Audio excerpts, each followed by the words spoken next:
మా అందరికి భయం ఏంటంటే ఇంత ధైర్యంగా మాట్లాడుతున్నారు, ఎవరైనా అటాక్ చేస్తే ఎలా బాబోయ్ అని. అంటే ఇందాక కారులో వస్తున్నప్పుడు కూడా అన్నారన్నమాట ఆయన. ఆయనకి ఎంత ధైర్యం అండి, అసలు ఎలాగా డ్రైవర్ అంటున్నాడు అనమాట. అది వీడియోలు చేస్తుంటే మాకు అదే భయంగా ఉంటుందండి, ఎవరిని అటాక్ చేస్తారేమో. ఆయన అంత ధైర్యం ఏంటంటే అని అడుగుతున్నారండి. అంటే ఇప్పుడు మీకు ఒక విషయం అర్థమైంది కదా, అది అది పాపిష్టి మతం అని అర్థమైందేగా, వాళ్ళది ప్రేమ మతం కాదని అర్థమైందేగా.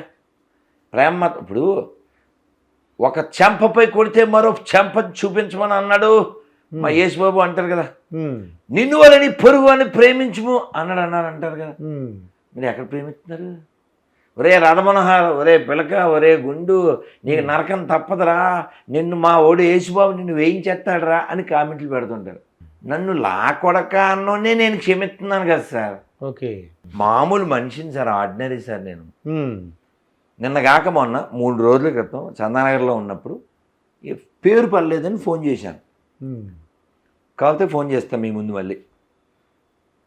ఎవరండి అన్న అంటే, ఆయన పెద్ద ఆయన, నా పేరు క్రిస్టఫర్ అండి అన్నాడు.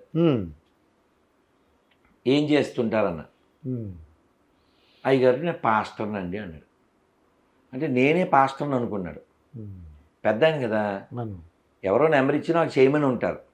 ఆయన అప్పుడు చేసి ఉంటాడు, నేను ఎత్తలేదు, మళ్ళీ చేశా. నేను ప్రైజ్ ద లార్డ్ అన్నా. పాప సంబరపడిపోయాడు. ఎంతమంది పిల్లలు అన్నా, బోరుమని ఏడ్చాడండి. వీడియో ఉంటుంది, తర్వాత చూడండి. నాకు మతం ముఖ్యం కాదు, మానవత్వమే ముఖ్యమని ఏడ్చాడు. ఏమిటండి సంగతి? ఒక కొడుకు పెళ్లి చేశాడంట, చచ్చిపోయాడు. కూతురు పెళ్లి చేశాడు, అల్లుడు చచ్చిపోయాడు. కోడలు ఇంటికాడే ఉంది, కూతురు ఇంటికాడే ఉంది. వృద్ధుడైపోయాడు, తిండికి కూడా కష్టంగా ఉందన్నాడు. వెంటనే మాస్టర్ వెంటనే 1000 రూపాయలు పంపించారు. అదేంటి అతను మన మతం కాదు, మీరు తెల్లారు లేస్తే వాళ్ళని వేసుకుంటారు కదా, వాళ్ళకి ఎందుకు ఇవ్వాలి డబ్బులు? నాకు మనిషి కావాలి, నాకు మనిషి కావాలి. బాధలో ఉన్నాడు ఆయన. అది ఎవడైతే ఏంటి, నాకు వాడు ఏ మతం అయితే ఏంటి, వాడి మతం నాకు ముఖ్యం కాదు, వాడి కష్టం నాకు ముఖ్యం. నాకు చేయగలిగే హెల్ప్ నేను చేస్తాను, అంతే. అది ఏ మతస్థమైన ఎవడైతే ఏంటి, మనిషాడు. పిన్ని తెచ్చి మిమ్మల్ని పొడిస్తే ఒకటేను, ఇమ్మానుయేల్ని పిలిస్తే ఒకటేను, మనోహర్ దాస్ని పొడిస్తే ఒకటేను, అహ్మద్ అనే పొడిస్తే ఒకటి వస్తుంది ఏంటి, రక్తం అందరికి ఒకలాగా వస్తుంది, పెయిన్ కూడా ఒకలాగా వస్తుంది. కాబట్టి మనుషులు ముఖ్యం నాకు, అంతే.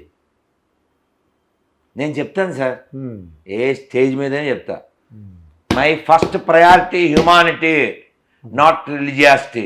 ఓకే, ఇలా మీరు ఎవరైనా గొర్రెలనో లేకపోతే ముస్లింలను పిలిచి చెప్పించండి sir, my first priority humanity అని చెప్పించండి సార్. అంటే మీరు దేవుడి కన్నా ముందు మానవత్వం. మనుషులు కావాలి.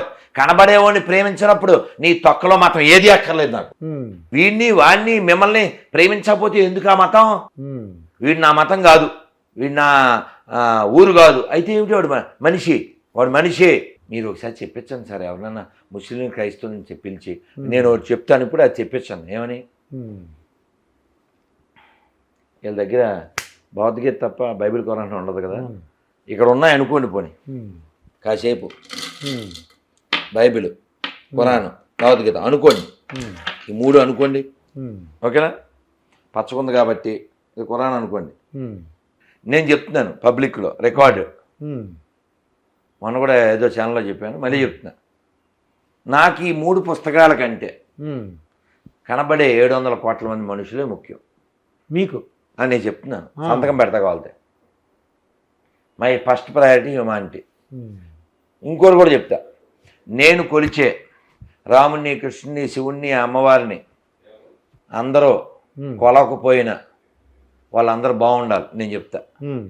ఇది ఒకసారి వాళ్ళతో చెప్పించాను సార్, ప్రపంచం మొత్తం కూలైపోతుంది సార్.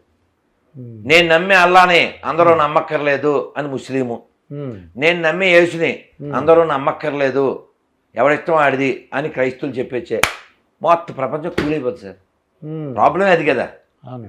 పాలస్తీనా ఇజ్రాయెల్ చూడండి గొడవ ఎప్పటిదో తెలుసా, అది 100 సంవత్సరాల నుంచి.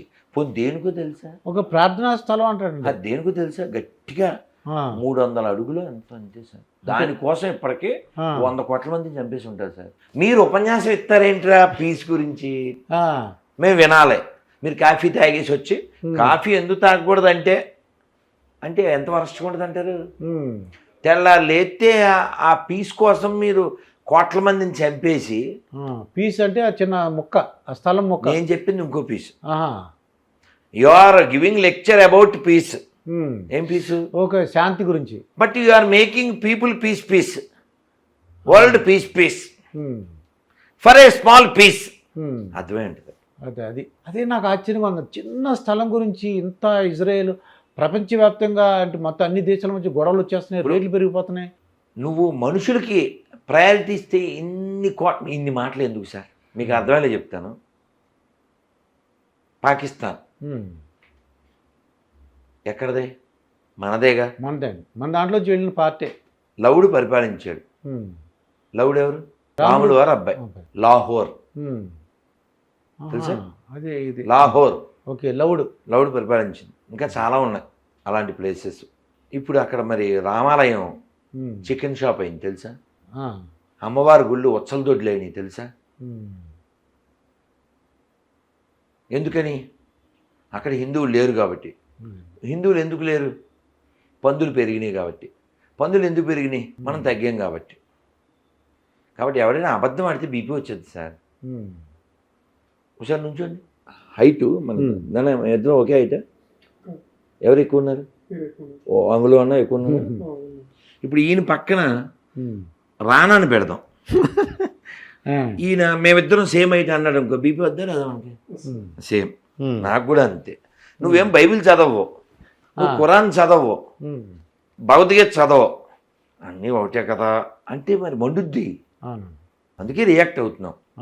పోనీ బైబిల్ ఖురాన్ ప్రకారం వారు శాంతిని పంచుతున్నారు అనుకుంటే పాకిస్తాన్ పుట్టకూడదు కదా, బంగ్లాదేశ్ పుట్టకూడదు కదా, ఆఫ్ఘనిస్తాన్ పుట్టకూడదు కదా, రామాలయం చికెన్ షాప్ అవ్వకూడదు కదా, దేవాలయాలు ఒచ్చల దొడ్లు అవ్వకూడదు కదా, మన దేవాలయాల మీద అలా మసీదులు అవి కట్టకూడదు కదా.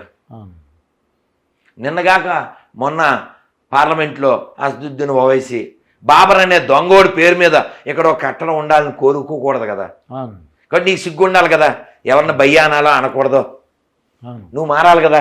ఇంత ధైర్యం అంటే మీకు భయం ఏదా? అని భయం అన్ని మతం ఒకటి అని చెప్పాలా? పచ్చి అబద్ధం కదా అది. ఏ మాత్రమైనా అది అబద్ధం కదా.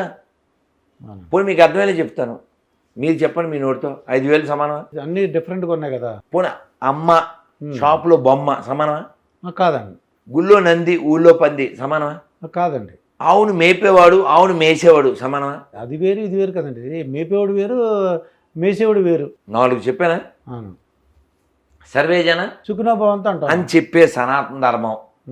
మా దేవుణ్ణి నమ్మకపోతే నువ్వు నరకానికి వెళ్ళిపోతావు, నాశనం అయిపోతావు, అగ్ని ఆరదు, పురుగు చావదు అనే దరిద్ర మతాలు సనాతన ధర్మం సమానం ఎలా అవుతాయి sir? According Bible who are you no? మీరు తెలుసా మీరు ఎవరు? నాకు ఐడియా లేదు. మీరు చదవలేదు కాబట్టి మీరు తెలుసు. బైబిల్ ప్రకారం మీరు ఎవరంటే ఫోన్ చేసి అడిగేద్దాము పోనీ లైవ్లో.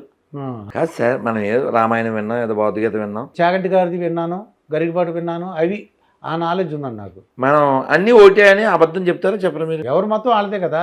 అన్ని మతాలు అబద్ధం కదా, అన్ని మతాలు ఒకటే అనేది అబద్ధం కదా, అవునా? ఈ అబద్ధాన్ని మీరు చాలాసార్లు చెప్పుంటారుగా. చెప్పాను. థ్యాంక్స్.